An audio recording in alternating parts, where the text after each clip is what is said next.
Boa noite, amigos, boa noite, alunos. 6 minutos com a mecânica quântica. Lembrando que eu posto esses vídeos, eu tenho um canal no YouTube, chama-se Rodolfo Eduardo da Fonseca Neto, tudo junto, mecânica quântica, e você se inscreva gratuitamente.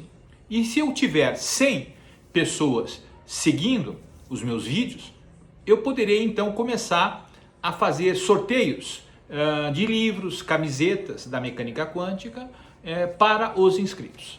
Muito bem, hoje eu vou falar sobre 4 físicos da primeira metade do século XX que ganharam o prêmio Nobel.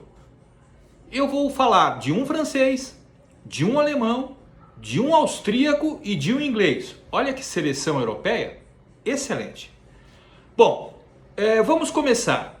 Em 1929, o físico francês Louis de Broglie, ele estabeleceu, através de uma tese, em 1924, na Universidade de Sorbonne, que foi levada ao Prêmio Nobel em 1929.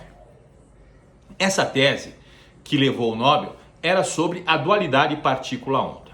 Ele estabeleceu o seguinte critério: o elétron ele pode ter um comportamento de uma onda eletromagnética, ou ele pode ter o comportamento de uma partícula com massa. Então existe uma dualidade para o elétron. Determinados experimentos ele se comporta como onda e determinados experimentos se comporta como partícula. Levou o prêmio Nobel.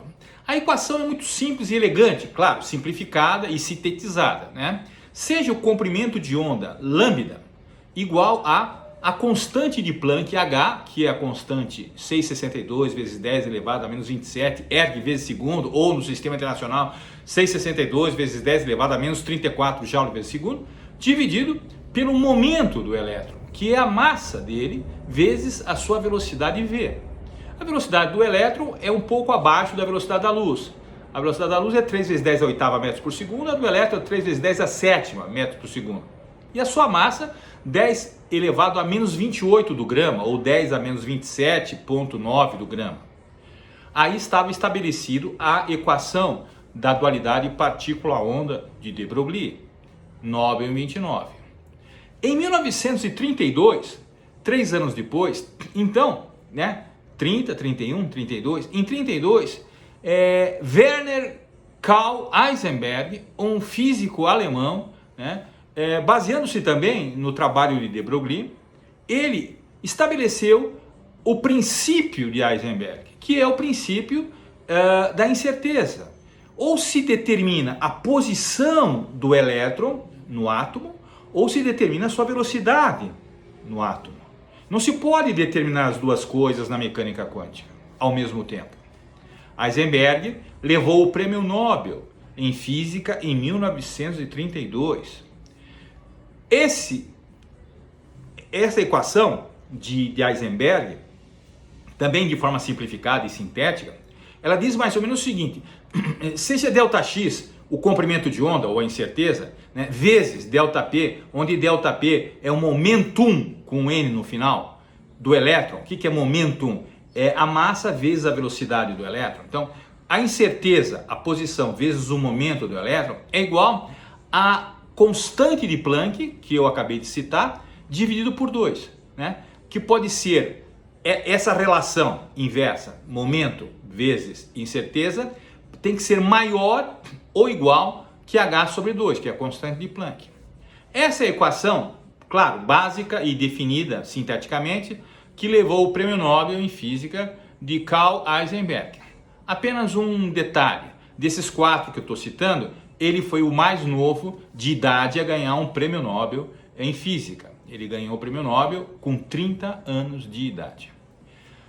Em 1933, um ano depois, o prêmio Nobel de Física é dividido entre 2 físicos: Paul Dirac, um inglês de Bristol, e Erwin Rudolf Schrödinger, um físico austríaco, que de todos esses 4 é o mais longevo assim de idade, mas não tanto, na época tinha 30 e poucos anos de idade, Muito bem, os 2 levaram juntos o prêmio Nobel de Física em 1933. Paul Dirac trabalhou em cima da antimatéria e da massa dos férmions. mais ou menos o seguinte, o Dirac escreveu mais ou menos o seguinte, se eu colocar um férmion aqui na frente de um espelho, eu enxergo o reflexo de um elétron. Olha que loucura! Einstein trabalhou com Dirac muitos anos depois e escreveu para Max Born, o avô da Olivia Newton-John, que ganhou o prêmio Nobel em 54 pelos estudos da mecânica quântica sobre um conceito matricial. Que loucura! E ele escreveu para Born, eu tenho isso na biografia do Einstein, lá numa página, lá está escrito lá, Max, estou trabalhando com Dirac num cálculo sobre restrição do espaço-tempo, né? E das forças de campo. Existe o gênio e existe o louco. Eu não entendo uma palavra que o Dirac fala, né? Ou seja, o Einstein estava se referindo de forma jocosa e elegante que o Dirac era louco de cabeça. E ele era mesmo. Bom, voltando. Então, Dirac dividiu com Schrödinger.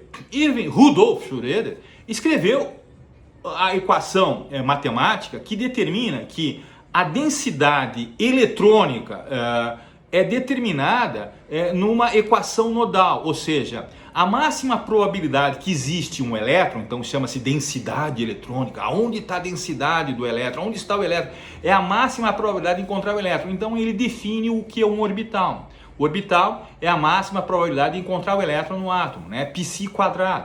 Né? A equação é muito elegante, é uma derivada parcial de segunda ordem de x, y, z em relação a π, que é igual a menos pi, menos